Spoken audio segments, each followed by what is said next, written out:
Beyond him there, more peaked than the others, has held the holy church within his arms. From Tours was he, and purges by his fasting, Balsana's eels and the Vernaccia wine. Hi, this is Mark, your Madison Court Dork. In my last video on the Get to Know Your Grape series, I went over Gros Maçon, a white grape grown in southwest France. Today, I'll be going over a white grape featured in Dante's gluttonous level of Purgatorio, Vernaccia. So why am I doing these videos? Well, the majority of you have probably heard of some of the following varietals: Cabernet Sauvignon, Chardonnay, Riesling, and Moscato. I, however, would like to introduce you to grapes that you've probably never heard of. At the beginning of each video, I will remind you of a few things. First and foremost, anyone can learn how to smell and taste wine. Your sensations of smell and taste are determined by the chemicals that are in food and drink. When we say that we're smelling honey or we're tasting butter, we're not making this up. With time, you can train yourself to seek out individual smells and tastes.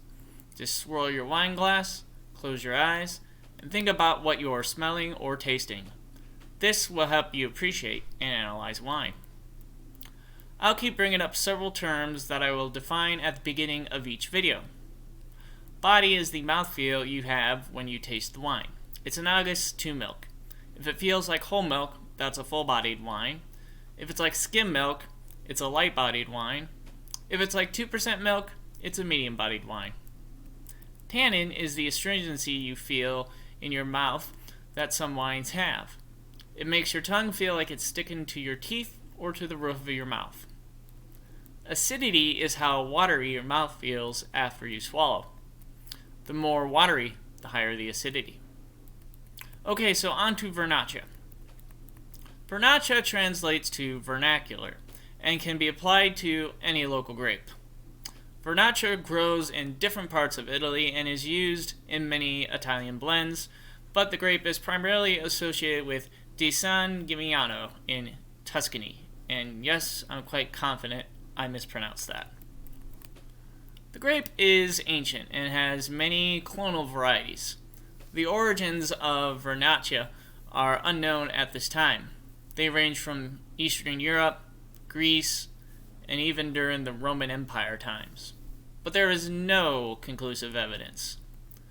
A popular wine in medieval London was Vernage, but it is not certain whether the grape being referred to is Vernaccia. Again, this shouldn't necessarily be all that surprising given the literal translation of the name is vernacular. Vernaccia is commonly blended with Trebbiano, which is one of the most planted varietals in the world.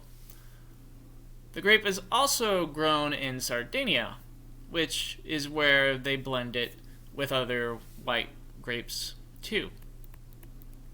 So what can you expect from Vernaccia?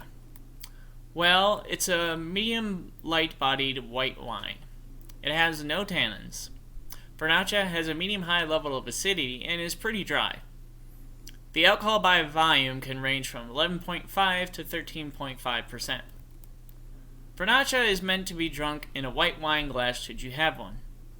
The wine is to be served between 45 to 55 degrees, also known as cold. Vernaccia tastes best when it is drunk between 1 to 3 years. You can spend around $13 for a good bottle of Vernaccia, which is a reasonable price. So what are some of the smells and tastes you can expect from Vernaccia? Yellow apple, underripe pear, lemon, almond, and saline. Vernaccia pairs well with white meats or fish. If you are already looking for a wine that'll make your mouth water, find a bottle of Vernaccia. Anyway, this is Mark, your Madison Court Dork. Join me next time when I go over a white grape primarily grown in Switzerland. Like and subscribe for more content and share with your friends. You can also follow me on Instagram and Vivino at Madison Court Dork for more content and reviews. Thanks for watching.